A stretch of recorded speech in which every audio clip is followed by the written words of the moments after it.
Eja kronkron edeni munyame na ase e ma wo se ene nso ayope na osade aba wona ase biewu enim se yabai wasem ntini yaba na obehira ansa na efi onim akọ yeda wase o Yesu din yimu amen Amen. ede Nyankopon ase se Awurade ehumobro no wama no aso yeso. Last week no yakasa fa divine and human revelation. Nyankopon ene nipa yi kire na subtitle ne ye ne subtitle ne ekoye blood and flesh and our flesh and blood revelation hunani muja e kire na ene nso ye to one part 2 no so ni ahwe divine revelation and also God's revelation Nyankopon yi kire ene ne ye hwe ne mu ya asem no ye dika ye free Matthew chapter 16:14 to 20. Na Yesu duru Caesarea Philip fam no busa na suafo no se nipa se onipa bana no hwan.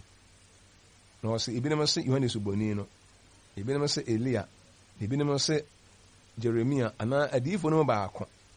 Busa won se na mo nso mo se mene hwan. Ena Simon Petro bo an se woni Kristo no. Onyankopɔn te asefo no ban. Na Yesu bu ase ne se enhyira no Yona ba Simon ebi se enye ohonam ene muja ene yi kire wo na meja a ɔwosoro no na me nso me se wo se woni Petro na obutai so na me de masafo besie na asamado aporo mu mfaso da asamado aporo mu mfaso na me de osoro anyi nsafo abema ho na bibia ba yeche na osoro no na wajeche na osoro bibia ba yeche na asase so no na wajeche na asase so ena wo hye sunyafo no kete se onka nkyere obi a se woni Kristo no we ni nsempa a ena nyina ye begina so na ya kasa kyere ho ise Yesu busa na sunyafo no se onipa ba no engofo se one hwan no de sunyafo nim no mo kaaye ti ana mri bia makasa de me bia de enim ene ye ka de atie ene de hu adanse omo ka kyere se ya ebinom se we Jeremia, ebinom say we Elijah, ebinom say we John the Baptist, ebinom say we difo no ba akọ. Ne say de nkofo yi kan nyina no enye no kore. Enye no kore, hunani moja yi kire. Nipa nyansa, nipa dwene, nipa semwa. Ena nipa atenka. Intuition nipa nkasa atenka.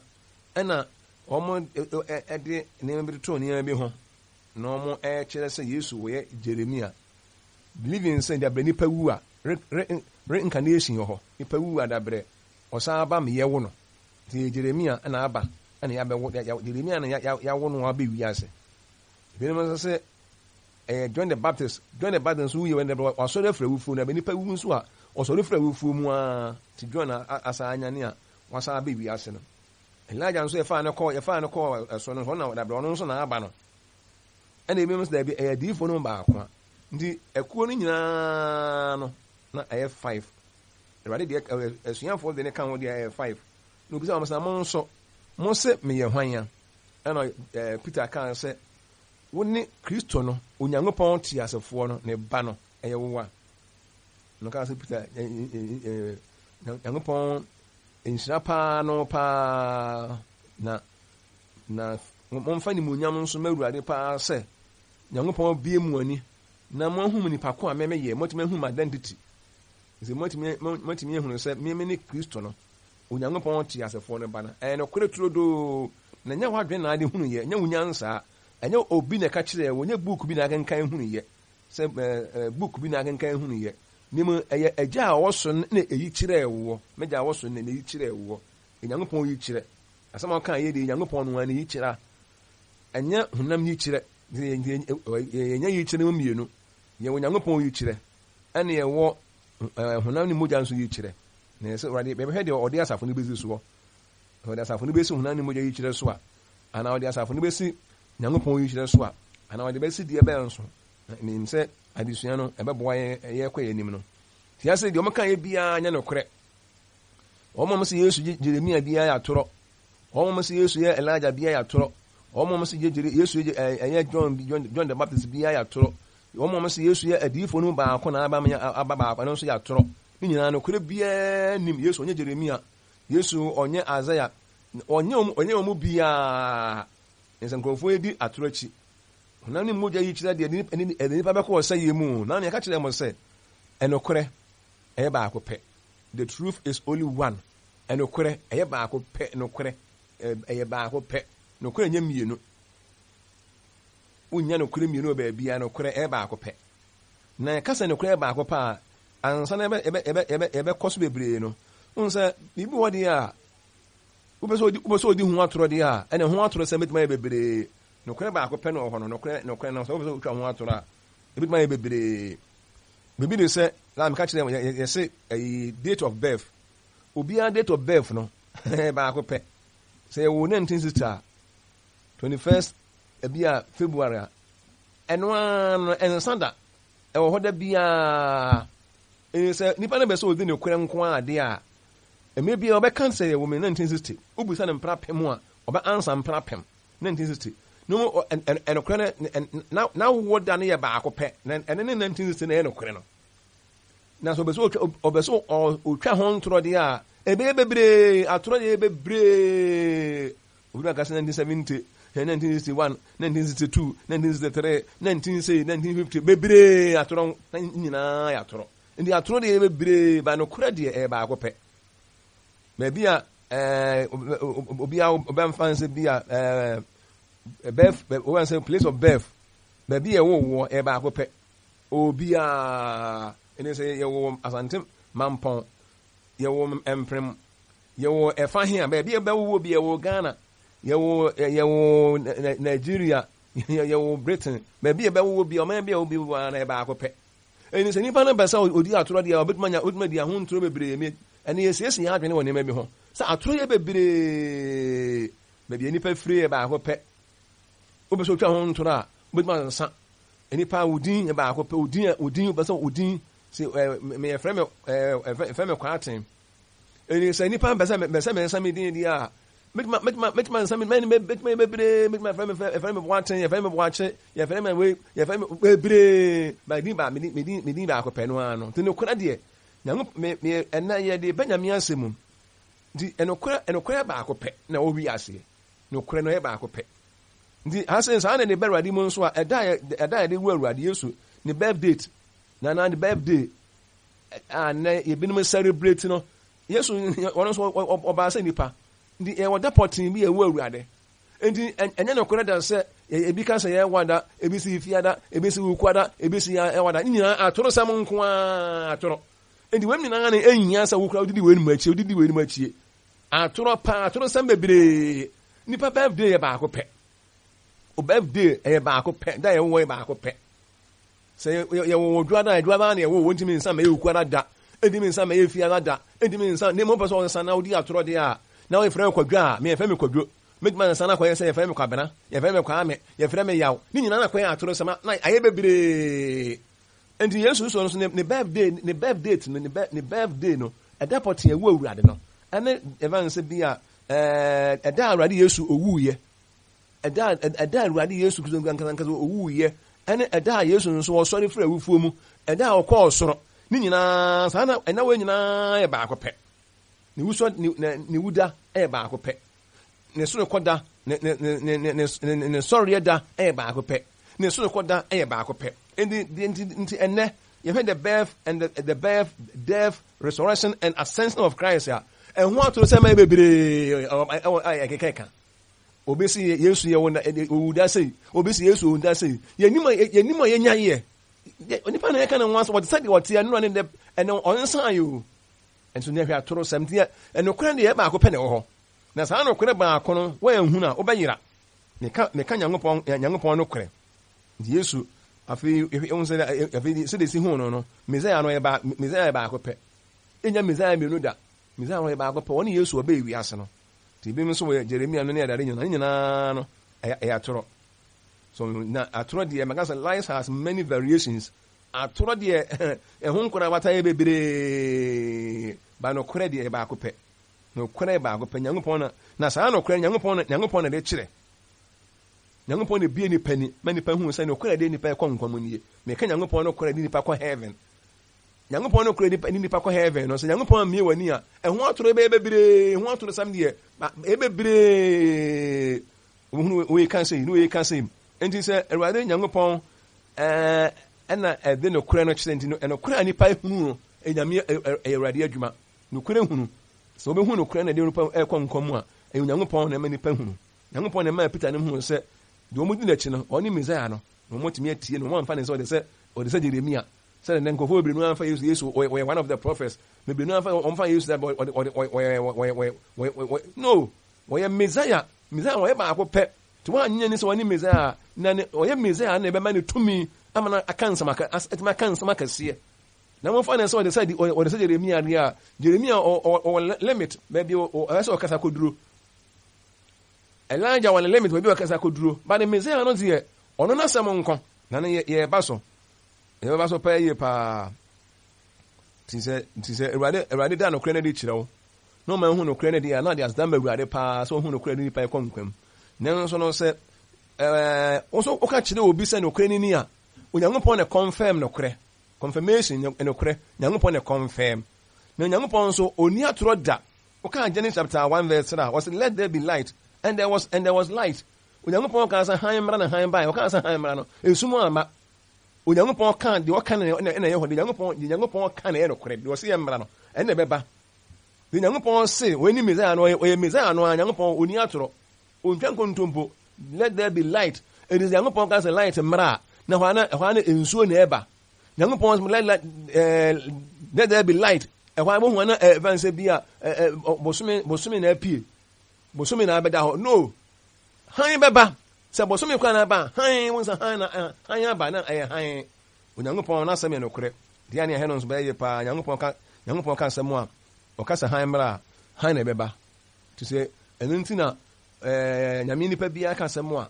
na asɛm timi no korɛ Onyankopɔn ka sa han mra no han na ba ye ayaresa beba anigye beba ahotɔ beba bambɔ mra na bambɔ ba Oka pena yeho because we Nyankopɔn na sem edi tumi tia ne de ho ato Nyankopɔn na sem so pa ye pa eni sa no eno kre ani ni pa kɔ nkwa mu a wo de kyerɛ Peter ne mo sɛ Yesu ɔne Kristo no sa no kre we Nyankopɔn de kyerɛ obi a ɔde kyerɛ nipa thousands ɔde kyerɛ millions kra no a eno kre ba akɔ pɛ no a na obi a be hunu nipa millions kra na aba ne nkyɛ sa no kre ba akɔ pɛ no a no kre ne nya mienu de biara da Nyankopɔn kan kyerɛ Peter sɛ Yesu wɔyɛ Mesaia no onkan kyerɛ Philip sɛ Yesu wɔyɛ Jeremia Nyankopɔn betima yɛ saa Nyankopɔn no ɔka kyerɛ we sɛ Nyankopɔn ka kyerɛ Peter sɛ ɔyɛ Yesu no ɔmo di n'akyi ɔnyɛ Mesaia no ɔka kyerɛ wɔfrɔ sɛ dabi ɔnyɛ Mesaia no ɔnyɛ Mesaia ɛnyɛ bɔ nsɛm adwuma Nyankopɔn te saa nti sɛ nipa million koraa na ɔmbɛ Nyankopɔn nkyɛn a saa no kora ba akɔ pɛ no ana obiara behunu na no ana obiara nso bɛka na no ana obiara nso bɛdi akyire na ho ato no sam nso bɛbebree enti na nkwa no ho asɛm no yenya atoro bebree no a wɔ ho ti Nyankopɔn ɔntina ɔka Isaiah chapter 8 a wɔsɛ yanka ne sɛ de asɛm no te a na kyerɛ sɛ yɛwɔ sum mu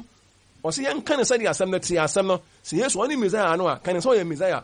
yanka ne saa ne sɛ Yesu wɔyɛ Jeremia na kyerɛ sɛ adeɛ nkyeɛ ntira esum mu ne yɛwɔ nti yɛhu adeɛ yie ntira esum akata yɛ ani ntira yɛhu Yesu identity ne ntira dia ne yɛhwɛ ne yie paa maka sɛ Mesaia no his office as a Mesaia no ɛna ebituma mana ka nsɛm a obiara ntumi nka bi obi ase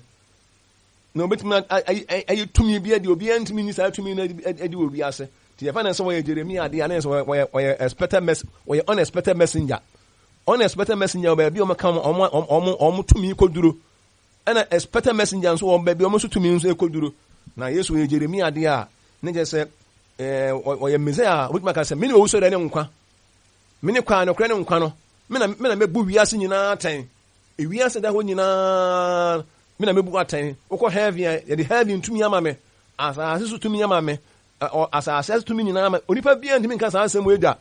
Mesaia na wɔyɛ ne bit mama na kwa ama na ka saa asɛm wei na asuafo no gine di sɛ ɔyɛ Messiah nso ane nsɛm bie no bɛka bɛto ɔmo sentidua ne ne yɛ bie ne hɔ a bɛto ɔmo sentidua ne mo nso ɔmo gine sɛ ɔyɛ odiyifoɔ bi ne waba wiase na wɔka no korɛ odiyifoɔ de otie na otie odiyifoɔ we di ane nsɛm yɛ no korɛ otufuo opirikyi ɔkasa nti sɛ wodi n'akyi di abɛnya nkwa nyame nipa ɔkyɛ nyame nipa. He's more than a man of God. Jesus Christ was more than a man of God. John the Baptist was more than a man of God. John the Baptist was more than a man of God. And John the Baptist cry no sɛ ɔyɛ Christ faithful ɔyɛ forerunner no ɛna ebi tuma mana kan sɛ maka sie bi a nipa bi ntumi nka bie nipa bi ntumi nka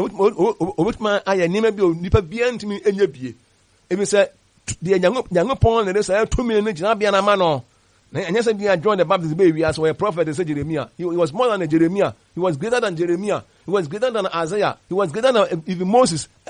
Odifo bia ni wa was sorry ya betna compare John the Baptist because Nyankopɔn ɔbɛba ne kan ho asɛm to hɔ nti onyame asɛm prɛko pɛ ɛna na ɛhyɛ ma nti deɛ Nyankopɔn ne gyina no nti Nyankopɔn ba bia ni pɛ ne ma hu sɛ John the Baptist we no we na me kan ne ho asɛm no nti hu sɛ Yesu no ɔmɛbɛ Nyankopɔn Yesu bɛbɛ wi ase no ɛne John the Baptist no ɔmɔ aka bɛbɛ wi ase no Nyankopɔn de ɔmɔ pictures bɔ Bible mu Nyankopɔn de ɔmɔ pictures nyinaa ɛne ɔmɔ identity nyinaa bɔ Bible mu enti Nyankopɔn no sɛ ɔmɔ ba na hwɛ ɔmɔ anim na wohwɛ Bible no a wode to pɛpɛpɛpɛpɛpɛpɛ deɛ sɛ ɔba ɔbɛyɛ no ɛno pɛpɛpɛ na ɔbɛyɛ deɛ sɛ ɔba ɔbɛyɛ no ɛno pɛpɛpɛ na ɔba ɔbɛyɛ enti John Yesu be wiase na yɛde Isaiah nom ne Jeremiah nom ɛne nkɔmhyɛfoɔ no nyinaa de ne pictures ayɛ Bible mu ma kyɛ sɛ etwa ne picture kyerɛ etwa ne picture kyerɛ tetefoɔ no enti Nyankopɔn no otwa ne picture kyerɛ tetefoɔ no sɛde nka wokɔ baabie na bia obi direct was owuduru ase a vanse bia abrosan tintim hɔ a ɛtoa so sɛ bia ɛyɛ 10 school bi hɔ sɛ otwa picture bi na kyerɛ wo eni Yesu nso onya ma ewi as me nya ma etwa picture bi kyerɛ adiifoɔ no na ɔmo de to hɔ eni wɔba pɛpɛɛpɛ a yɛne sɛde Nyankopɔn ma ɔmo hu no korɛ no saa pɛpɛɛpɛ ti ɛfa picture no ani ɛhɔ no ɛhɔ no amu ni ɛhɔ no ampa we de ɔno a wɔnie na deɛ nani bɛfra wɔ ho no gas ɛnyɛ ɔno a wɔsɛ no ɛnyɛ ɔno a ne yɛgyina so yɛapono ti ani very careful pɛ yie paa onyame asɛm ɛyɛ no korɛ na yɛka sɛ Nyankopɔn korɛ adi a maka sɛ na yɛ mmɔ so bebree kyerɛ mɛka ho asɛm paa. What is God's revelation? Nyankopɔn di yie ɛyɛ bibi ɛka Nyankopɔn ɔse ɛnɛma hinta yɛ Awurade dia no de wɔyi na di deɛ ɛyɛ dia bibi hinta na afei deɛ yɛbie so kyerɛ wo a ɛkwan yɛfa so bie so ɛne adi yie no afei deɛ hinta no afei deɛ ɛm sɛ Deuteronomy chapter 29 deɛ wɔse ɛnɛma ahinta ɛyɛ Awurade dia na deɛ wɔyi na di deɛ ɛyɛ yɛn ne yɛn ma dia woka Bible no a nti asɛ no Nyankopɔn yɛka Nyankopɔn adi yie a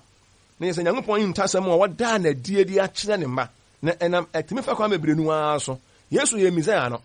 bi a ɔnam hɔ ne honam fam deɛ ntwe ngu no sɛ Messiah ni o ba honhom deɛ atwere gu no sɛ Messiah ɛnu Nyankopɔn ne bɛbi wɔ ne mu sɛ wei ni Messiah no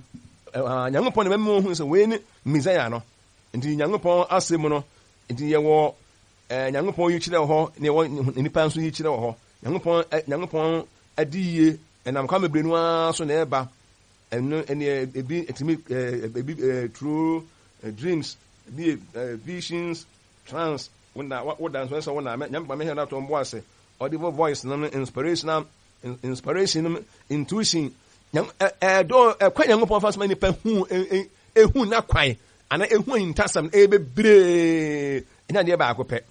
nanso de airport ya kyerɛ sɛ woda so dae ɛne ka kyerɛ sɛ Yesu yɛ Messiah sɛ me so me hu ani so ade hu na me de ne nsesa sɛ me naaye asɛ me da na me naaye na yɛ ka kyerɛ trans ensesa sɛ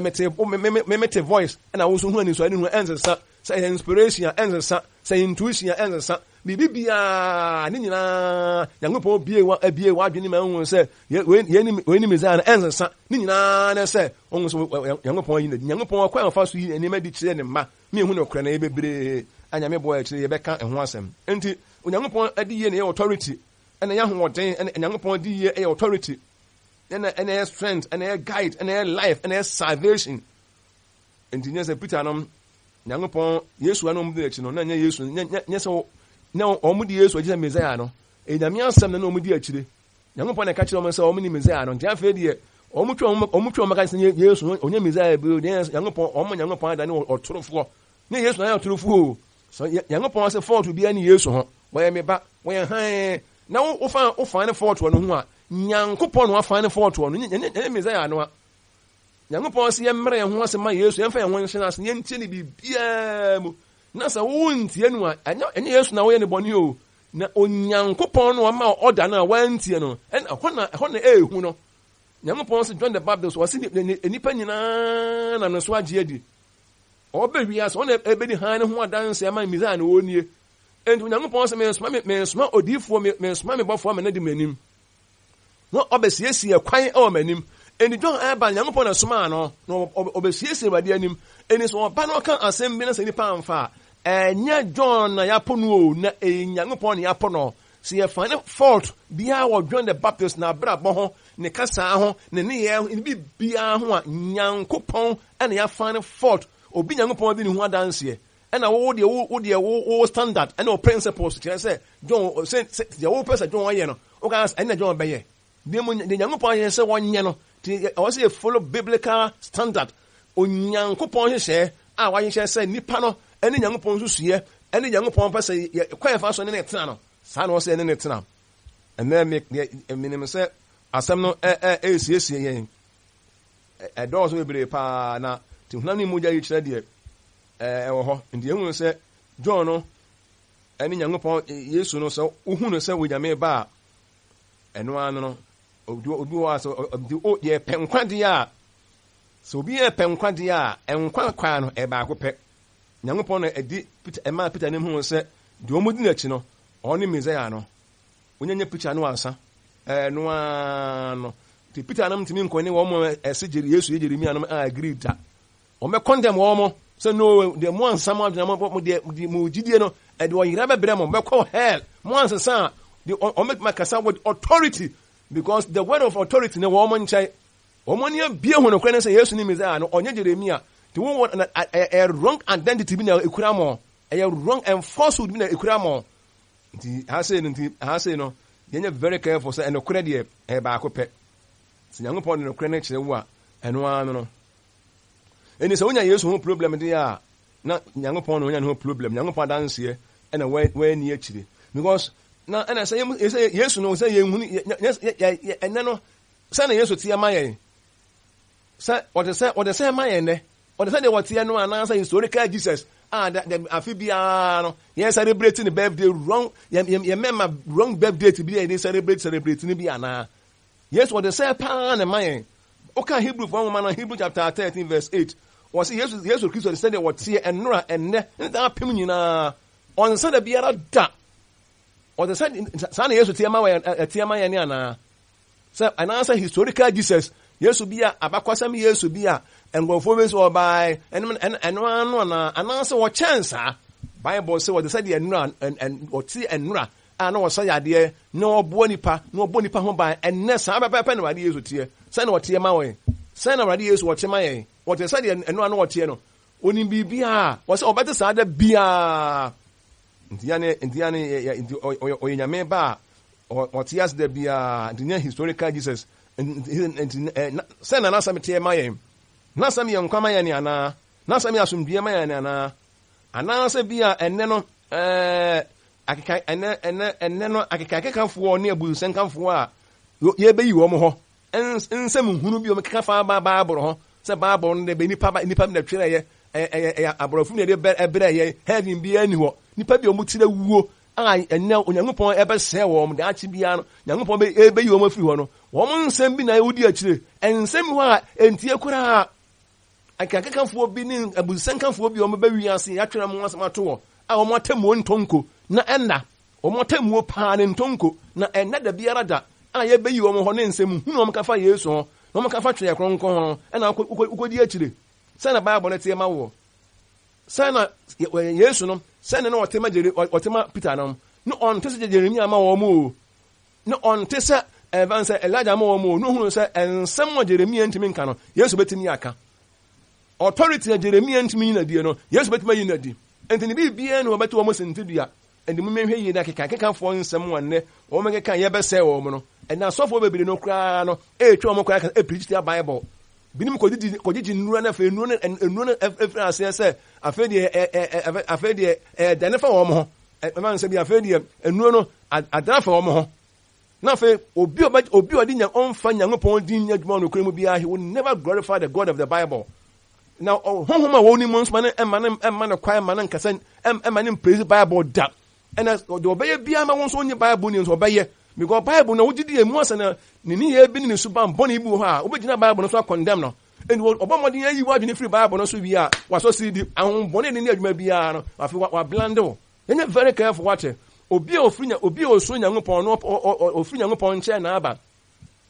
anya me hom tinimo bia he will praise the Bible obatwini partner se twa kronkron so na twa no ene no kore no twa ne enkwa ene ma light ena wo so fokra wo fom obi atnya gyina twa kronkron so ayi watan na se hon boni bi na ni pari adwuma no de ready di na ayi adwuma de a God of the Bible no he will never praise the God of the Bible na se de tie bia ne honhom atinimo no dabi ene we praise the Bible o china obeso tie Bible no to obi on sorry tie twa kronkron bi aka se Bible no akekakeka fuo bi emorofim na broni ba na de baaye broni ko bisa broni ba na baaye broni ba na de baaye baaye o na twere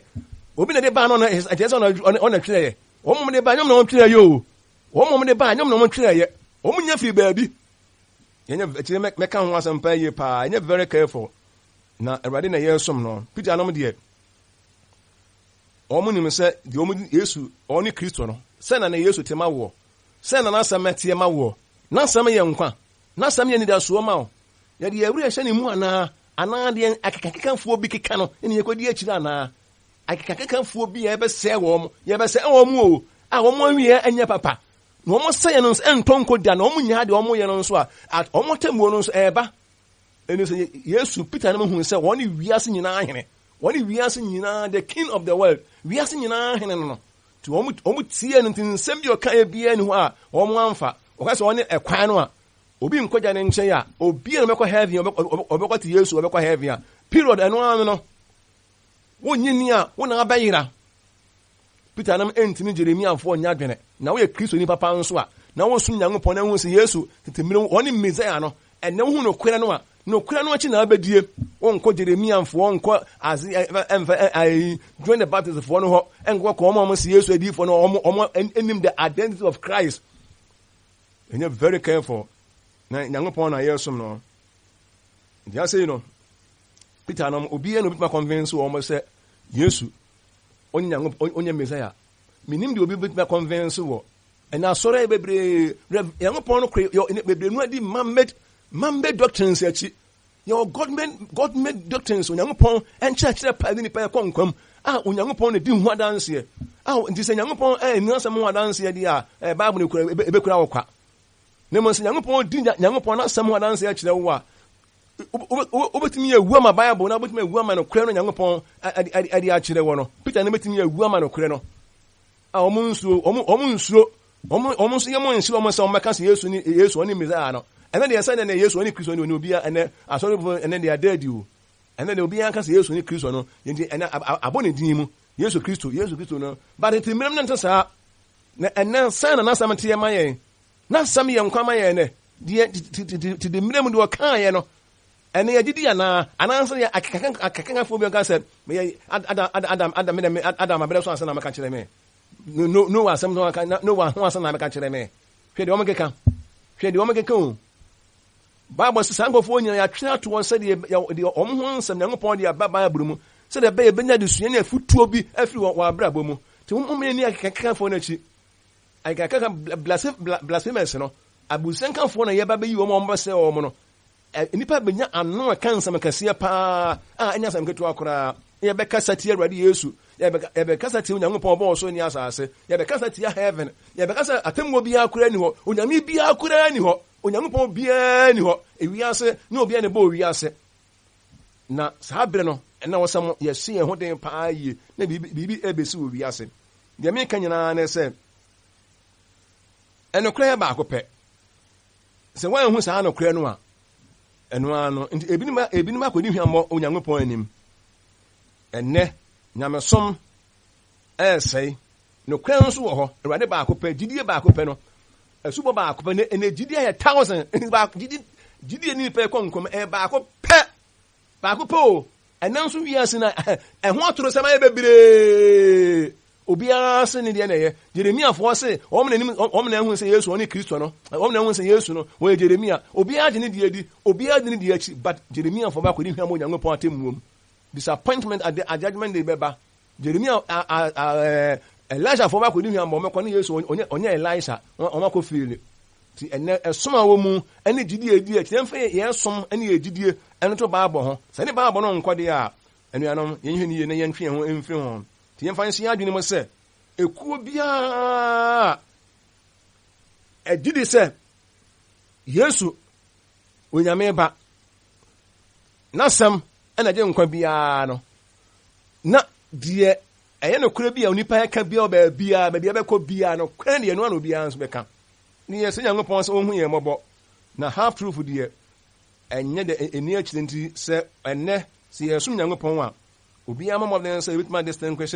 right from wrong sɛ enokure nie atoro nie ti Peter nam deɛ ɔmetumi agyina ɔmo gidie so akɔndem Jeremia afo no a ɔmo nsuro kɔso ɔmo kura Nyame sɛ Awurade seɛ deɛ ɔmo di n'akyi no ne nsɛm bie ni hɔ a ɛbɛto ɔmo sɛnti dua Awurade Yesu nsɛm bie ni hɔ Bible mu a ɛbɛto sɛnti dua na somafo ne nsɛm bie ni hɔ ɛbɛto sɛnti dua Awurade ho yɛ mɔbɔ na no kura na yɛhu no yɛnkɔ so amfa nso munya mfa Awurade a fa Awurade sɛ ɔkra no wagye nkwa na Awurade hu mɔbɔ no ɛmmra wo so yɛde Awurade ase Awurade nhyira asɛm so ma yɛn ɛwɔ Yesu din mu amen.